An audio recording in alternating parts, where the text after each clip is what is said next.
asalaamaaleykum mbokki jullit yi mbokki taalibe yi yéen ñuy baaxoo topp ci seen YouTube Ëttu Xam-Xam ci seen émission bi ñuy baaxoo def ak yéen ci weeru koor yi muy mujj baatu Ramadan ñu di leen jaajëfal leen fàttale suñu fi ñu taxawlu woon mooy ki nga xam ne mooy almurdi'u fi Ramadan kiy nàmpal ci bëccëgu weeru koor.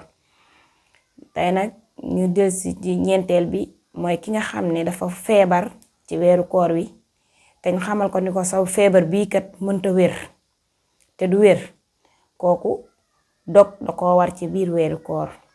bu boobaa tamit ay tegendaayam mooy day daal di leele nag mooy comme niñ ko leerale woon rek 625 grammes lay joxe bis bu set, maanaam ceeb wala dugub. liibar ak genn wàll liibar liibar ak genn wàll liibar lay génne muy 625 grammes bis bu set mu leele ko ba keroog weer wi di jeex.